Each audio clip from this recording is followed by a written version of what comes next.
Bago ang lahat, magandang buhay sa ating lahat at welcome sa Katambisan TV. Ikaw ba ay magre-renew ng iyong license or papasok sa mga driving school?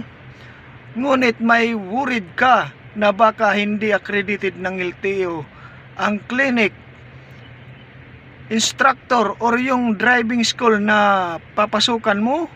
Kung may worried ka, keep on watching dahil dito ituturo ko kung paano natin malalaman kung accredited ba ang clinic, driving school or instructor na papasukan mo. Kaya keep on watching dahil dito ituturo ko sa inyo. Tara guys, let's go. Ang unang gagawin natin, pupunta tayo sa ating mga browser sa Google or sa Chrome. Ako is Google ang gagamitin ko. At pag nandun na tayo sa ating mga browser, pupunta tayo sa search type at i-search natin yung itatype natin yung www.lto.gov.ph and then click search.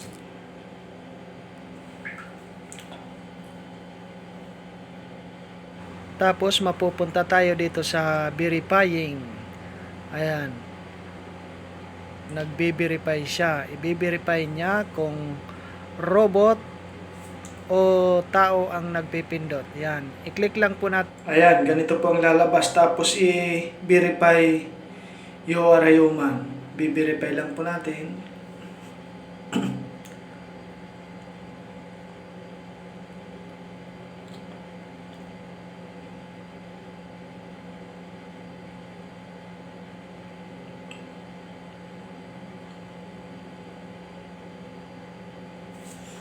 Tapos, ayun, nandito na po tayo sa LTO.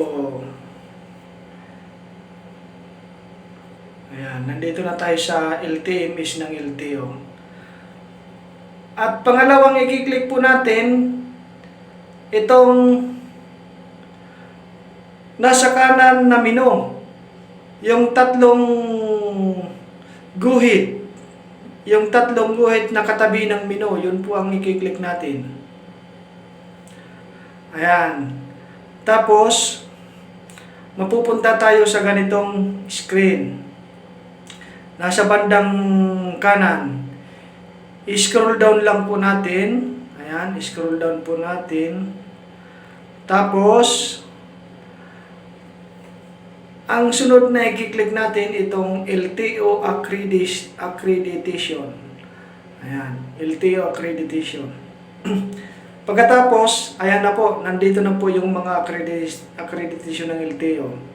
Ayan po, list ng mga accredited na clinics, list ng accredited na medical IT providers, list of the accredited driving schools, list of drivers education center, list of LTO lecturers, and last, list of driving school instructors.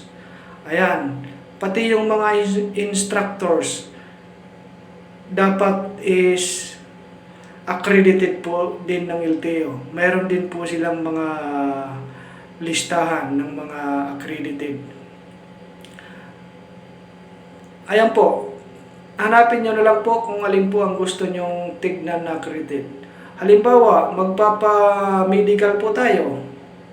Itong list of accredited clinics, ito po ang i-click natin. Halimbawa, magpapa-medical tayo. Ito, okay, click natin.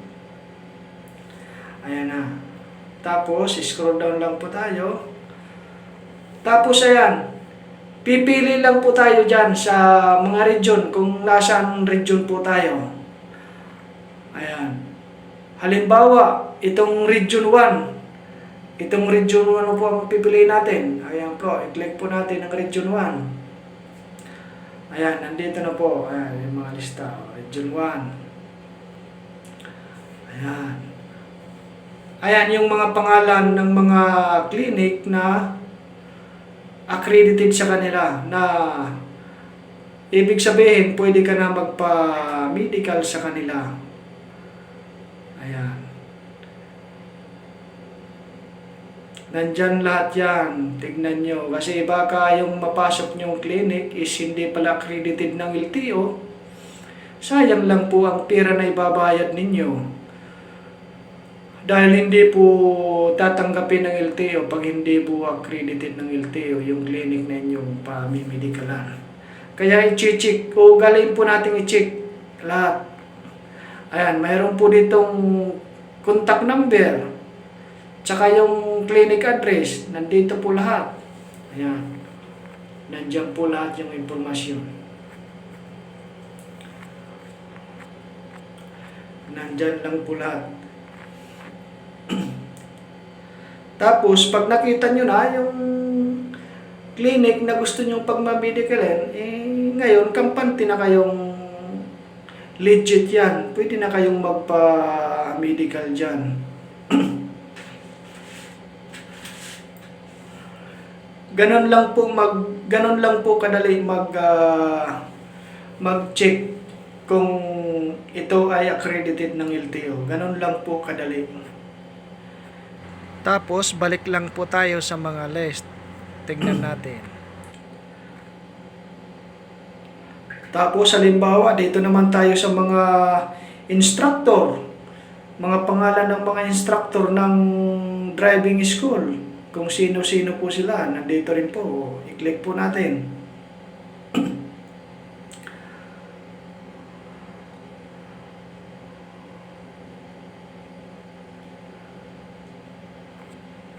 Ayan po.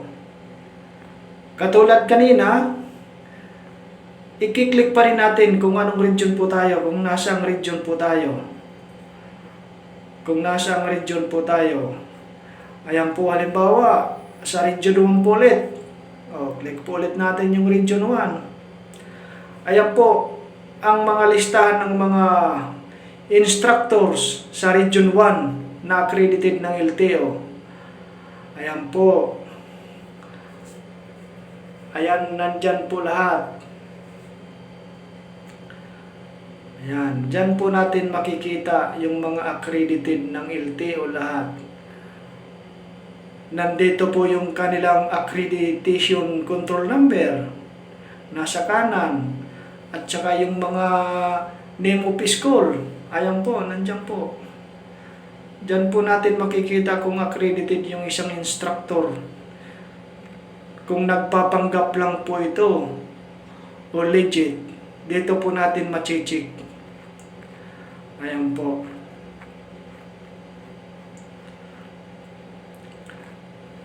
Yun lang po. Ganon lang po kadali. Kasimple mag-check kung accredited ba sila sa LTO. Basic na basic lang po. Ngayon, kung sa tingin nyo nakatulong ang aking video, please like, subscribe at pakiclick na rin yung notification bell para updated kayo sa aking video araw-araw. Bye-bye at mabuhay sa ating lahat.